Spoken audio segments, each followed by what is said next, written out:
All right. All right, I'm with Carol Painter. Carol, it's weird because you and I have worked so much together. It's strange for me to ask you to introduce yourself, but because we are doing this recording for a podcast, take a second and tell everybody where you are in your author journey. Oh, well, a little while ago, I realized I've been saying I've been working on this novel for 8 years, and I've been saying it for a couple of years. So I'm 10 years. That's right. It's like birthdays. They just stop coming when I you get know. older. You can just say, Yeah. I'm still in my 40s. But Yeah. I get the impression there's quite a few other people out there who have been in the same journey for 10 years. So I'm not feeling at all bad about that because I'm still enjoying learning. No, it's not unusual as long as you're motivated and having a good time. Yeah. I'm motivated. Yeah. That's awesome. Um, yeah. So working on this book for 10 years, where would you say it's at for you? Um, it's pretty much formed, but overformed because Okay. it's big. Oh, Um, it's a monster. I mean, in a good way. Like it's a big book. oh God. Well, Literary yeah. fiction. Yeah. I mean, it's heading for 140,000. I can see, Yeah. and it's not good. That's not true. It's good. It's a good book. Yeah. I mean, I've probably read like 60% of it Yeah. now since we've been working together. And I really like it. I think you're doing a great job with it. Um, So you want more, right? I do. Keep it coming. Okay, something you and I have talked a lot about.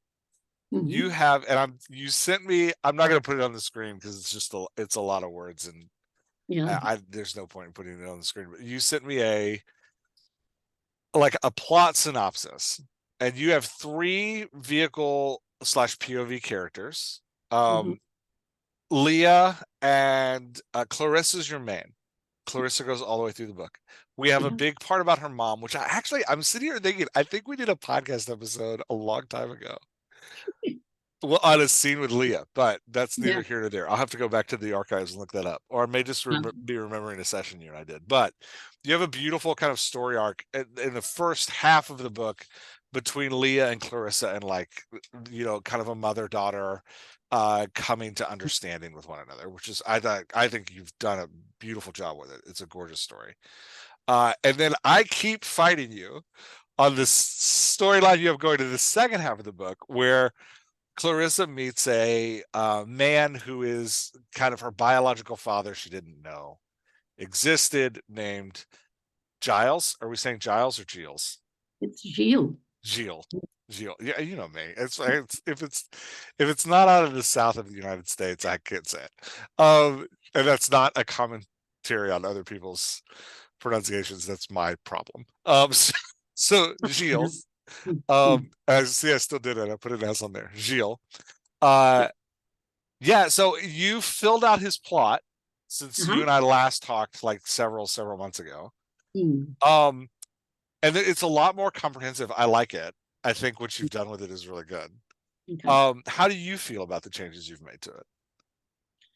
I'm happy with it because I think that it kind of it brings motivation to some of the action that I had that was a bit unwieldy because it was like why. There were lots of why questions about Mm, why he was like he was, why he was acting in the way he did, the choices he was making, whether, consciously or not. So I feel now that I've got a lot of the depth there to who nice. he I love that. Yeah, I felt it's much deeper. It's like, okay. and I'm just reading the synopsis. It still Mm, ends in tragedy. Tragedy meaning that like he is offered the opportunity to become a better person in the plot, and he chooses not to, which I find really fascinating. Talk to me, because it's not usually how people in books, they're like, no, this is going to end great. It ends great for Clarissa. Like your main POV has a heroic, mm, like personal growth arc, but mm. it was funny to me to read through. I was like, oh, he's making these decisions.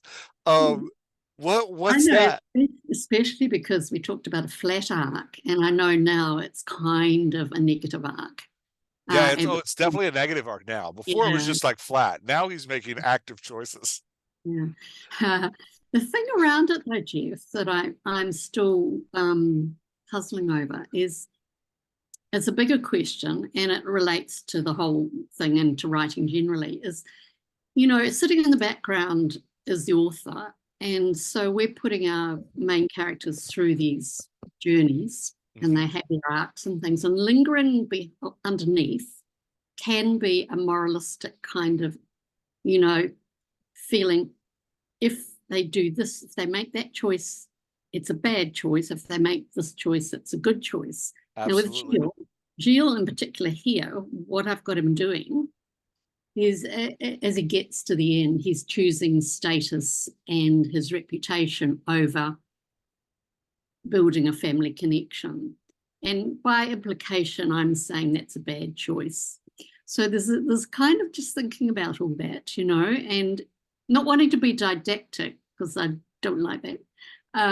But realizing underneath it, by making him do that, I'm saying he should have gone the other way, but he's gone this way, or have I think it's a little about cultural expectations. So I think we have kind of in our head what good people, like you're saying, what good people and bad people do. And in a narrative, good people choose family over personal advancement.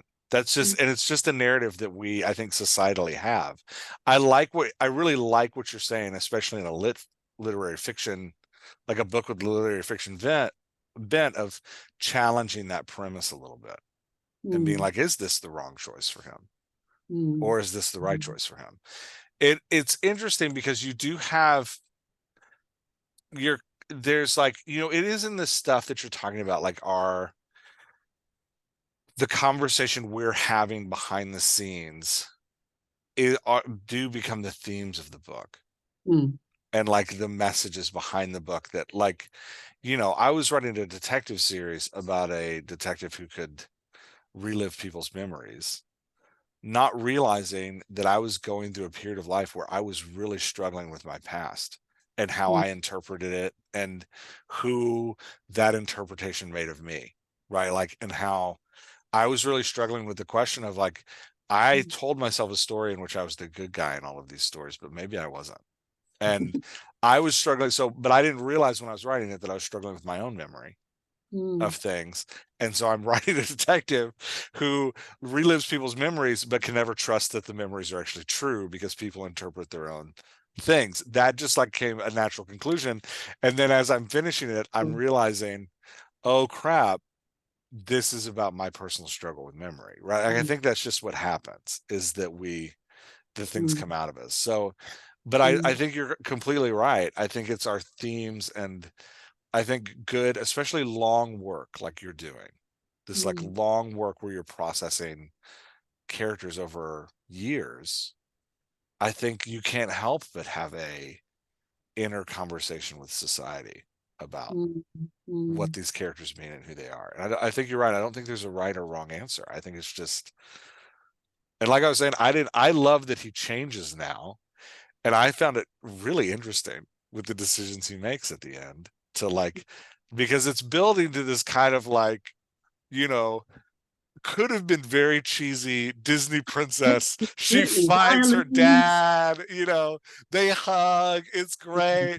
And he's like, now stand friends. And so it's a great, like, oh, okay. Like, but he's still thinking at the end that he can,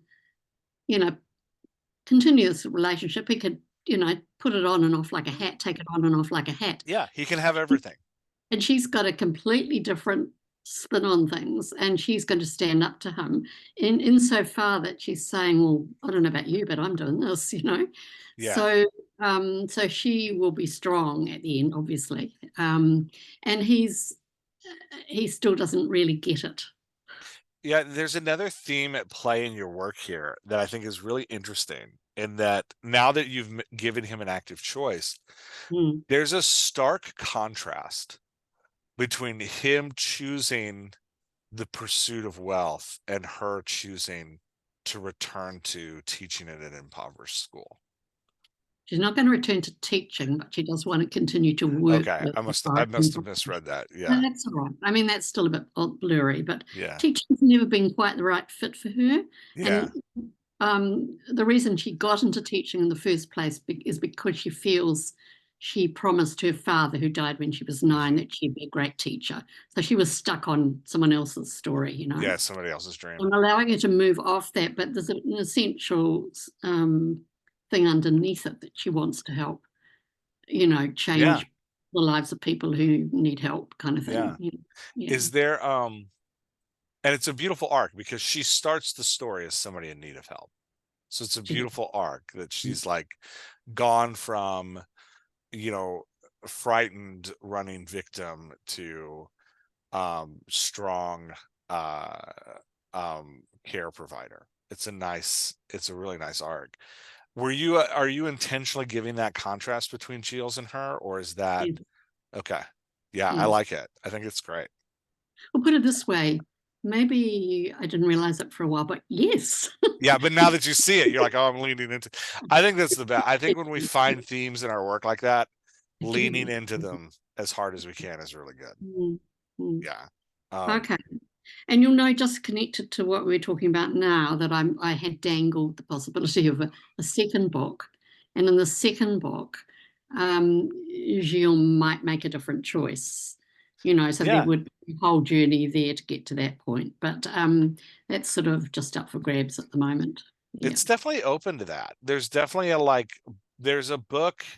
Gilles is very unresolved, and there's at the end of your story, and there is a second book there that talks about somebody who's made this choice of wealth over family connection.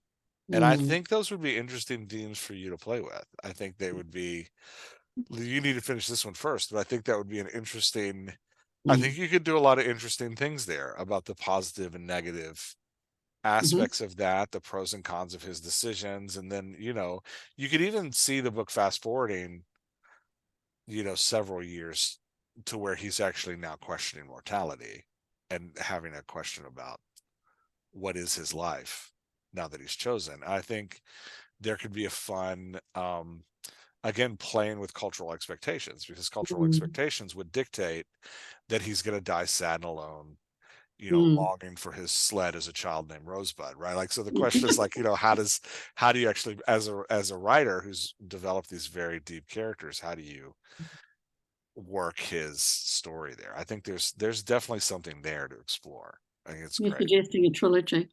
I'm suggesting, yeah, maybe. Maybe, yeah. I'd be interested in it, and yeah, I think it would be great. So I'm Okay, right with that. yeah, you're there. You're there, and you and I have literally fought about this. So for me to tell you, I love where you're headed.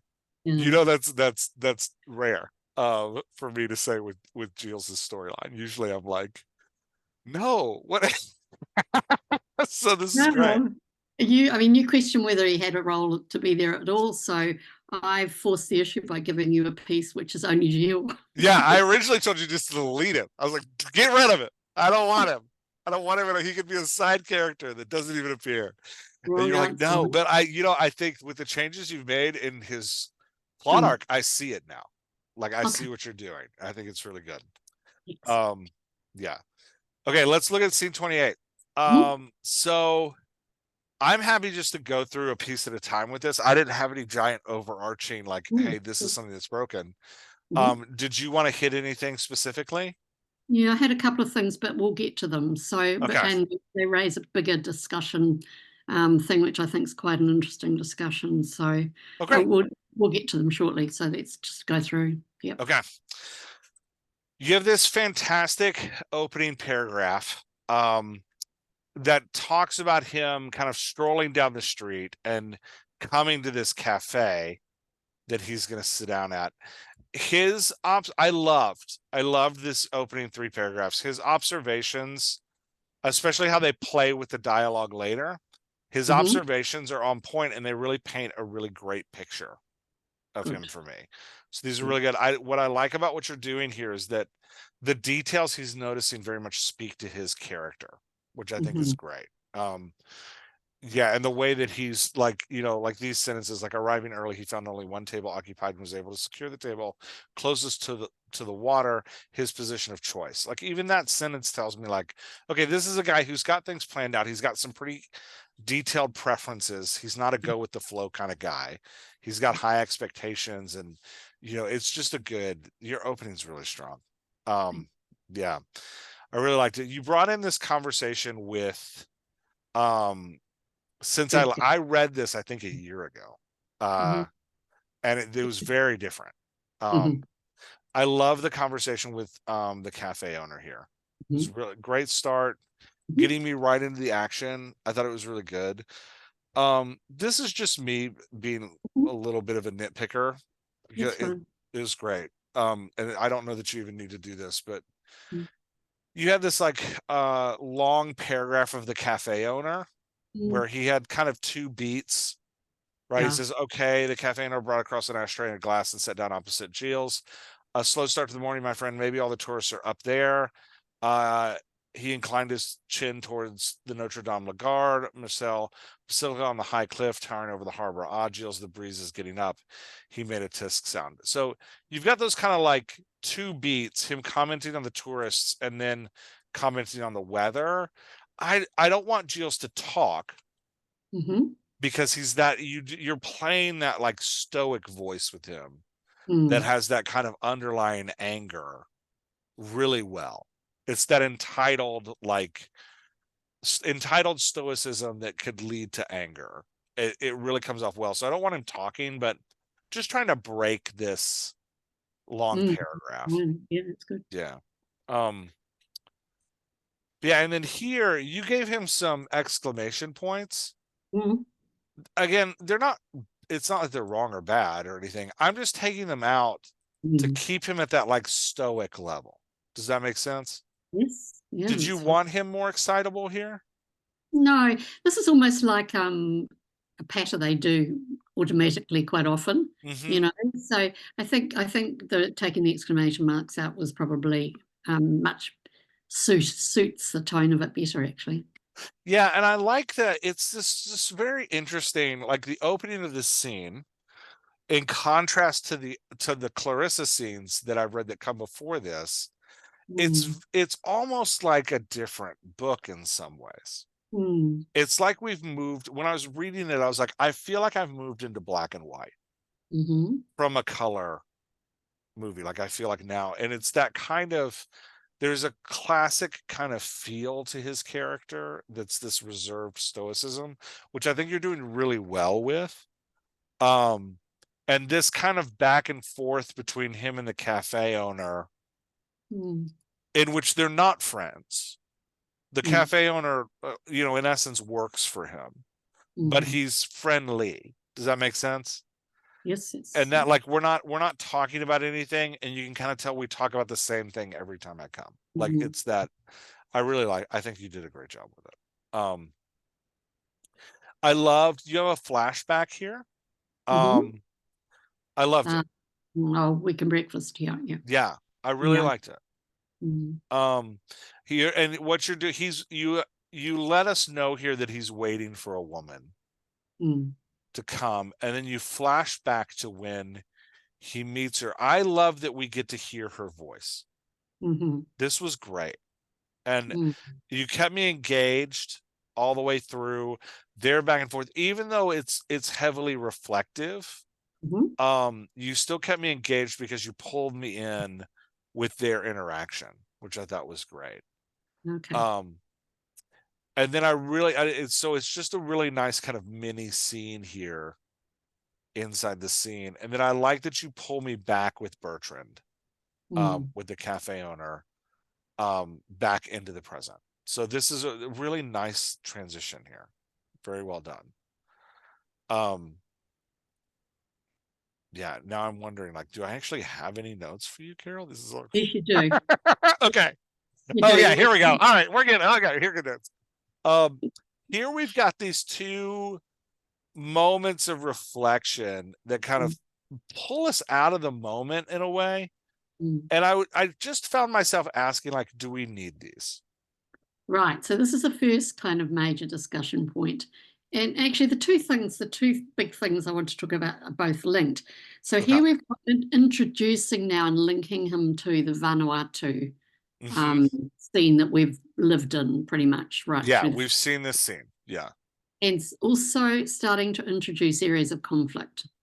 Okay. So here he is, his cocky nephew, you know, who he obviously is pushing back at, jury admin or you know, waiting for Yanni, no Yeah. conflict kind of thing.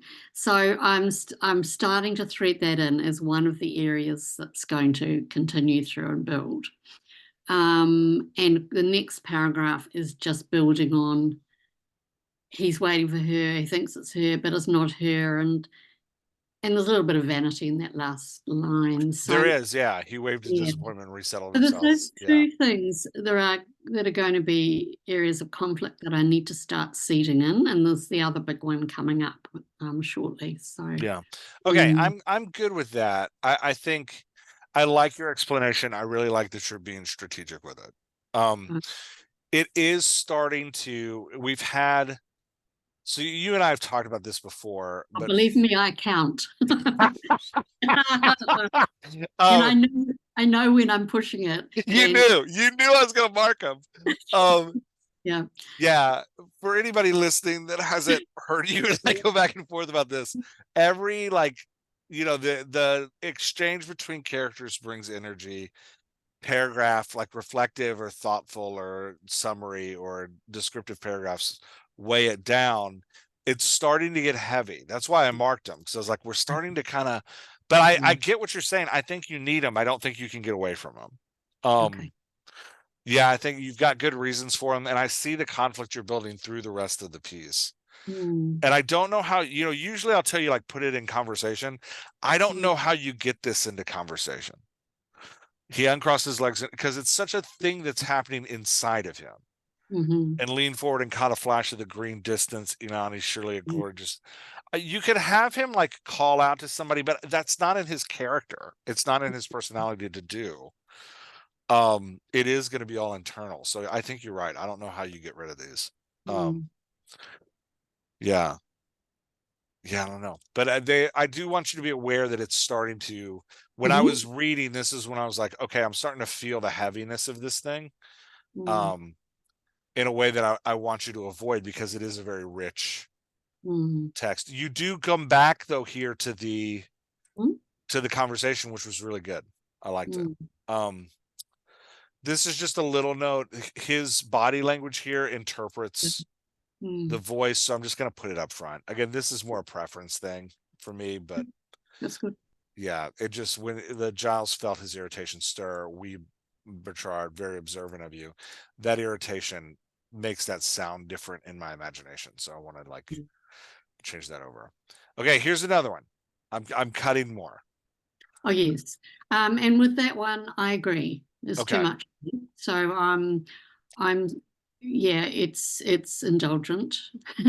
So with that one, no problems. It's just more Okay. color to Life in Marseille. So Yeah, and not I think we've got it. I think okay. I liked it's a very well written paragraph. If this were like, really, if you didn't have these two, or this like, kind of slowed down interaction here, I probably wouldn't have marked it. But Mm, because I was feeling heavy at this point, I'm mm, looking for ways to like move away from mhm, the stuff. So we have three more here, mhm, kind of big paragraphs where he's on his own, mm, reflecting on his life with her. mm. Um, Talk to me about these. Um, talk to you about them. Defend keeping them, because I would cut. Proper case. Well, you see, I've introduced the fact that he's thinking of standing for political office, I did like that. which is going to be important as we go on, as is the football. So we've Okay. got a quick reference there first. Keenly followed Marseille's League One Mhm. football team. but I need to pick up on the football, which is what we're going to talk about in a minute, Yeah. and the political office. So I want to be seeding. I want to be showing that he's someone who changes. He doesn't settle into something and stay with it a Mm, career for life. He's restless. He's okay. a restless person, and he'll change direction, and he'll be dissatisfied, and then he wants to do something else. And he's reluctantly gone into the business with his sister and brother-in-law after being on his own, and he really resents being Mm, managed, okay. um, etc. So I'm trying to thread those things together, really, I suppose. Okay. I see it. And you're Mm, right. They're all important themes for who he is. And this is the first time we meet him in his mm, POV. I think it's important to establish these things. And I don't think you could potentially get this paragraph into a conversation with Bertram. It requires Bertram to ask some questions that he's not going to be comfortable answering. mhm. Yep, Um, it's possible. Yep. you could have him look at the paper and have Mm, Bertram call out the football mm, scores. That's mm, something the cafe owner would do.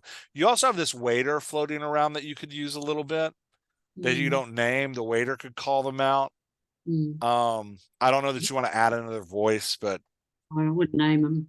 yeah, I Um, wouldn't name him either. But he could participate here a little bit. sure. I don't know how you'd get the political stuff into because nobody knows he's thinking about this, right? Well,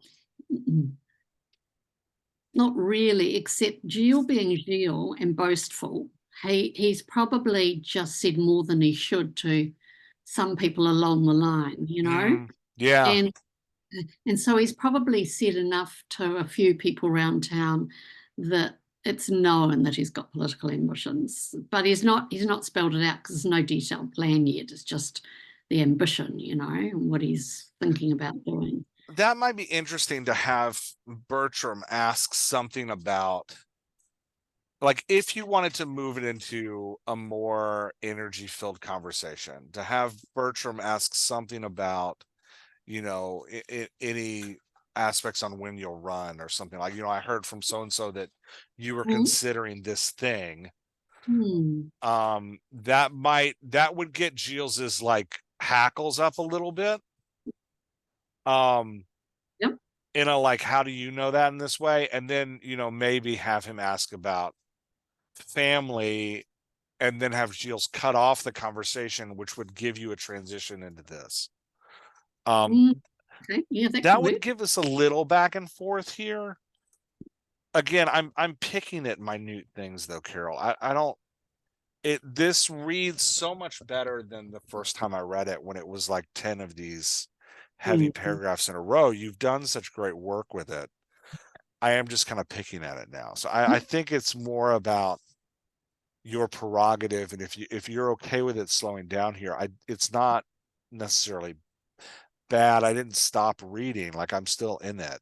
I I'm think just trying to bring a probably little more if energy I to it. did a bit of that above the one that you've highlighted at the moment, then Hmm. I could still thread in that bit, the background about the Vanuatu kind of end of thing, Yeah, his role there, because I think I need that chunk from his point of view. yeah, We've this chunk here. seen, yes, Yeah. we've seen a little bit of it from Marie, his sister's end, and her husband Philippe, but we haven't seen anything of it from his end and his perspective that he's built the business. It's his efforts that have taken it into other countries. Um, Hmm. it's that kind of like, I did this and I did it by myself. I'm the man. Yeah, Um, and you could have a nice if you were to take this paragraph and kind of work it into a conversation with Bertram that doesn't exactly get all these details out, but gets the like, move from the football to like the political aspirations, and then have Bertram say something about, you know, is this woman, going to be, your ally in this, or it's always good for a politician to have a beautiful woman on his arm or something like that. That could also lead you into this like indignation about, I did this myself. Does that make sense? And then you're not having to think back necessarily to a previous conversation to build in that indignation. The indignation comes from the present. Okay. That's interesting.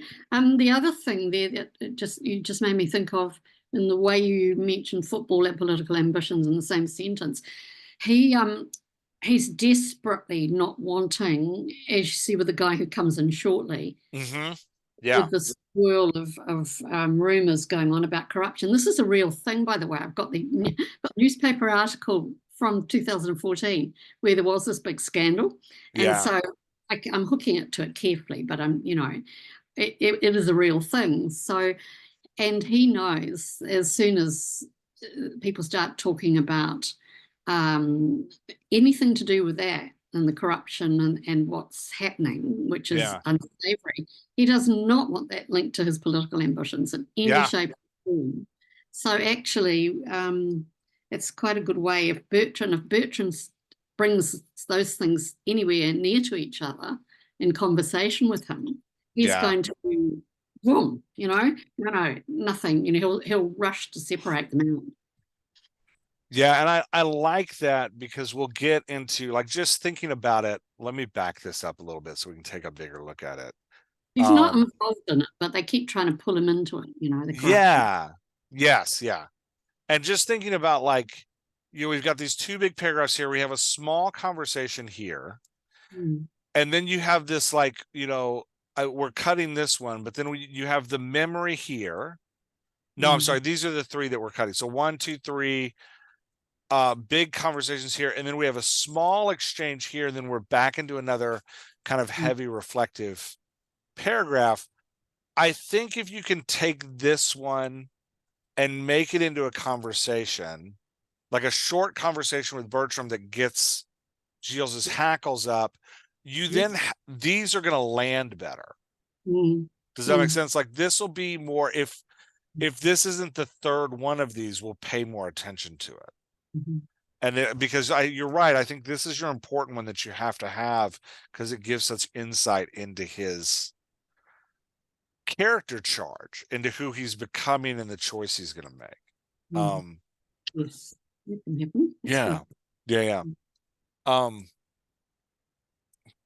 I could keep hacking that. Let's move on. Anything else you wanted to talk about with that? No, that's good. It links to the what's coming up. Yeah. Otherwise I'll just sit here and hack at it the whole time. This is and that was good. Actually, I like that. And then I think in the next paragraph, when you've changed, couldn't the man leave him alone? And you've changed it to, why would this man stick his nose in? I just think I'll get rid of that line altogether. I don't think I need it. Yeah, you don't need it. Because it was none of his bloody business. And maybe the bloody's a bit strong there too, I'm thinking. Yeah, I think internally, I like Giles having strong language internally. For sure. Okay. Yeah, I think there's a difference between, because he does, you want to keep this, like, kind of seething entitlement internally, where he presents stoically externally. It's a nice kind of power picture for him, and it's so different from Leah and Clarissa that it really does separate his story in a neat way. But I do think Bertrand, the cafe owner, needs to be, you just, by the end of this piece, you feel so bad. You're like, he's just trying to keep this customer happy. And he can't seem to win with this guy. It's just but because they've known each other a long time, it's beyond just a nice day. It's beyond that. Yeah. I like that you have him keep leaving and coming back, though. He keeps leaving and coming back. He's like, I'm going to try again. And then it just doesn't go anywhere. It's partly because I'm trying to make it active, right? He's moving. Yeah, he's moving. It's great. But it really creates you can see it now as a movie in your head. Good. where he's sitting at the cafe and Bertram keeps coming back asking him questions and he's just refusing to participate. It all functions now. You get a And also, deeper insight in the text because you're getting the inside of like this would be a really hard scene to turn into a movie because the actor would have to play so much of the internal conflict externally on his face, which I think actually takes the novelization of this kind of scene. You're taking advantage of what makes novels great, is that we do get that internal struggle that we can't get through visual media. Like that's part of what we as novelists have over visual media, is that we can give you this internal churn. So I think you're doing a good job with it.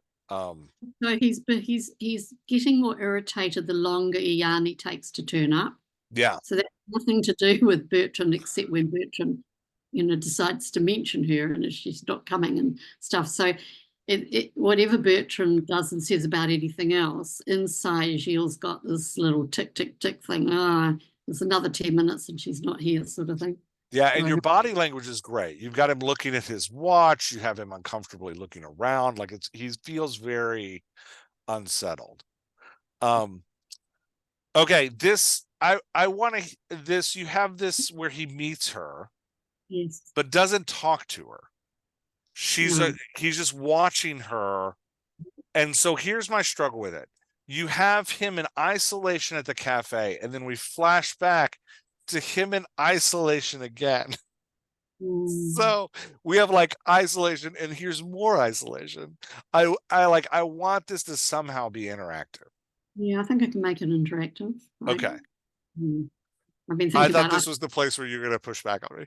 Oh, no. Okay. No, I think it can be, and certainly choppier. I mean, maybe he asks the barman at the cafe, who is she? Yeah, that would be good. Talking to and just a couple interactions. This is good, right? Like that first night at the club as he reclined on the bar stool, right ankle crossed over her left leg, crotch visible to anyone who cared to look. His eyes had spotted her and refused to move on, transfixed. He willed her to glance his way. Here's where I want a little conversation with somebody. Yep. Before he comes back into, was she French and who was she attached to? And then I want a little more conversation here between him and somebody. And then like he attempted to get closer. And then you pull me back to the moment with the seagull. But if we could get kind of two small interactions here, it's going to make and I'm just talking about like one or two exchanges, like nothing big, kind of like what you're doing with Bertrand. Just two kind of small hits here where we feel present in the moment with him in this club. Yeah, but I think I like the writing is great. I don't have any marks for the writing. I'm just trying to speed it, like give a little more energy to it. That's fine. Yeah. I like how you pull him back, the way the seagull swooped to the ground. This is a great pullback because the flashback is in a nightclub. So when a seagull swooped to the ground, you're pulling me right back into the present. We're outside again. We're at the cafe table. The waiter speaks. It's great. This is all really good. Again, trying to keep him stoic with the internal being harder. External voice quiet, internal voice harder. I don't even know why I added those words, Carol. I just threw some words in there. Ignore them. Yeah, here I wanted the passion, putting in that extra. Sorry, the next bit down. Oh yeah, right here. Yeah, the way he says that. Yeah. Yeah, and I just wanted him to push him a little bit more. Unintentionally push. Does that make sense? And the way you've written it there, it's almost like I'm on your side, mate. Yeah, it's like, I'm trying to relate to you. I'm very it's not, she shouldn't be you. She should be waiting here for you, right? Like, which is, I liked it because you can almost feel Gilles being like, yeah, I know. I'm also angry at this. Mm. Yeah. But then I liked this. I like that he's like, go bother some other customer. He's like, okay, I'm going. It's just a, you know, it It's gives a not little too, comedic bite here to the whole, yeah. it's not too aggressive, but I can imagine him tossing that out. I'll go bother some other customer. No, it's not too aggressive at all. And you've built to it well. Like internally, you've got this build going on that when he finally kind of snaps a little bit. Mm. And Bertrand, what I like is Bertrand doesn't seem to be offended. He's just like, okay. There's a Like, cafe owner, right? yeah, like, okay, I get it. This is what's happening. Um, Okay, here we go. okay, here we go. All right. So here's the beginning of the football saga. The rumors going on that there's some corruption and stuff. Gotcha. And I'm trying to, maybe just describing the velodrome. It's also like, because that year they renovated the big stadium and it was opening and it goes up in capacity and, it's all terrific. And he's just such a fan of Marseille and he'll be there and he'll have season tickets or whatever you can get. And the thing about he made a mental note to check his annual request for tickets have been actioned was sort of to almost say he's got an inside arrangement. Yeah. Just kind of like he's in a group, but without saying he's done it in any corrupt kind of way. Yeah. So wanting to try and bring that in now because I'm going to be building on this as I go on. I get what I like the point you're making. I get what you're saying, and I get what you're trying to say about him. My fear is you've done such a great job of building this. We are waiting for this woman who's not showing up. Mm. This feels like a throw in. Right. At this place toward the Mm. end of because we're now toward the end of this scene. Mm. And he snapped at Bertram. Mm. So Bertrand isn't coming back, right? Like we're like in this like moment of he's kind of reached a peak, and as he's reaching this peak emotionally, we throw in this football stuff. Part of me wonders, can you take this and get it into the conversation up here So with I think Bertrand? Yeah, maybe Bertrand asks, "Have you gotten your tickets yet?" And that'll give you an opportunity to throw in some of these facts. Yeah. Or you could say, have you seen this article? Yeah, that would be great. Yeah. And what you're doing with Giles's voice is great because Giles's voice is great because me and names. What you're doing with his voice is great because he can say nothing and then you can give him 2 sentences of this in his inner thought. And it still feels like dialogue because Bertrand's coming right behind that with something else. Yeah. I like that. Yeah, I do like how I don't want you to lose what you're talking about here, that he has this special entrance to this. And I get what you're saying about this being an important plot note. I don't want you to lose that either. I think this is I just think it needs, yeah, if you're okay with it coming earlier, I think it'll work really good. Yes, I think it'll get much better earlier. That's good. Yeah. And then we get back. Yeah. That's right. Yeah, now we're back into the conflict that I care about at this point. Which is his like, is this woman going to show up? This is interesting. I like this. Yeah, so that's linked to the football thing again. Yeah. I do want another. I want to emphasize here how rude he's being. So this goes back to the football thing again, but it doesn't, because we're in that emotional place that hasn't changed, right? Like this is an abstraction emotionally, where he's like emotionally having an aside. Here he's in the same emotional, like, is she showing up? Right? He hears a woman, it's not her, he stiffens. The same, then we find out this man has approached him before, right? Like and it kind of ties to the corruption, which I think is great. I'd have the man speak again here, Right. just to point out that Giles is intentionally ignoring him. Yes, Like, I don't quite get your the reference to pull off the fact that Gilles is being super rude. Um, Gilles is going, I to engage with you and I'm not engaging with you and I'm not going to talk to you, go away. That's where he's at. He yeah, doesn't want to be associated with this character. Um, so rude seemed to be the wrong. yeah, rude may have been the wrong word. He's So just he's just isolating himself in such a strong way. he's going to look a bit tense if you're watching him, as Yeah. Bertrand's seen it. Mhm. Um, yeah. And I think what hit me with rude was they Mm, call him out by name. yeah. And so, oh, sorry. They Mm, call him out by name, and so you'd expect him to be like bonjour and then turn away, but he says nothing. He doesn't even respond to the fact that the person's like, "Hey, Giles," and he's mm, like, mm. I and don't. so I don't know you. yeah, I don't know you. Not even do I not know you. I'm not even acknowledging that you just called my name, Mm, right? Like I'm not speaking to you. I'm not like mm, a simple like bonjour and then like going back to his paper would have had the same effect, but he's like pretending like I didn't even hear you.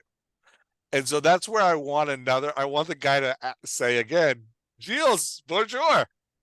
And mm. like have Giles like like intentionally make the effort to not speak to this man, right? Like I Okay. want to kind of emphasize here that that's where we're at. Mm, mm, Because I think it's such an interesting moment. And I think, talking earlier about societal expectations, mm, mm, he's really breaking them here. Like this mm. is, when somebody says hello, you say hello back. That's the nice thing to do, right? Like even if you But, don't want to but talk to he them. doesn't. He's not. He will know deliberately that he's doing that because he doesn't want other people around to see that he even knows this person, or this person's called Yeah. him by name, but he's not done anything reciprocal. So if they see him being really rude to this man, so much the better. Yeah. And I think that's great. And I just want to dig that knife in a little bit more. Mm, Make it a stronger active choice. Like so mm, have the guy come up a second time. It's kind of a great thing we do with like a hazard character, one of these characters that is like just shows up to get a reaction out of our mm. vehicle. Like bring him into like let him say two things.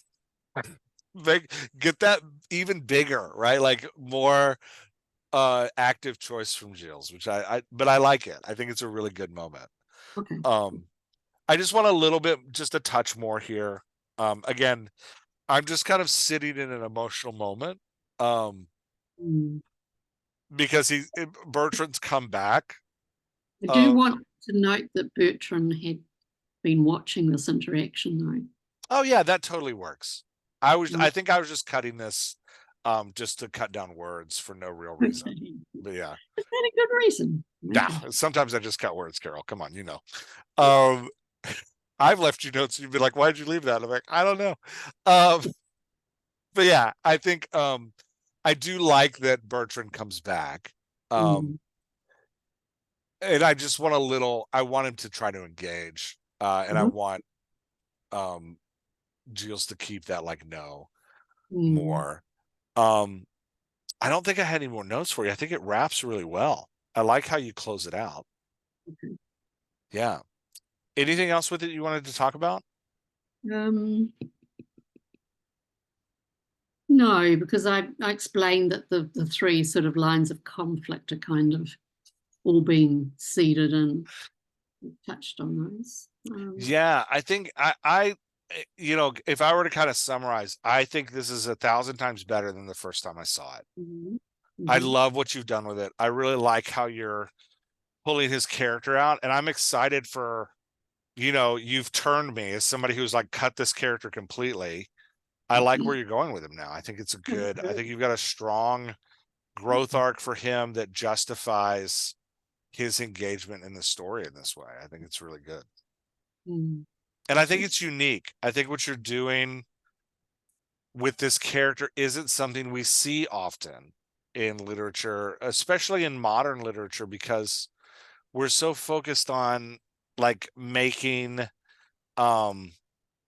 we're so focused on making characters that people are going to love Mm. and making and repeating that hero's journey over and over again, so Mm. that every character has the kind of heroic growth that Clarissa does in her own way. It's not in the same way it's expected, but she does in her own way.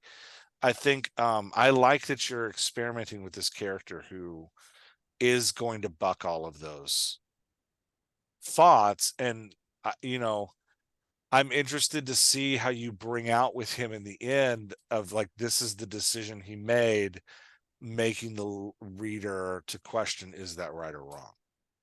Do you think at this point in this scene, given that it's our first real exposure to him through his own point of view, there is any, do you think there's anything in it that a reader would have empathy with in his character?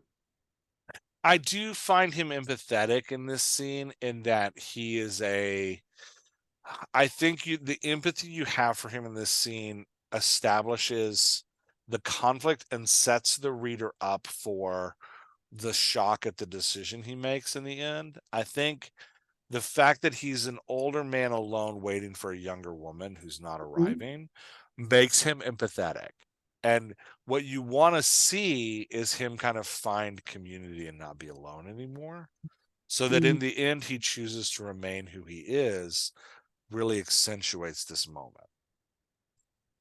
Okay, good. You'll see from having looked through the revised um, plot line for him that you said a long time ago he needs a buddy.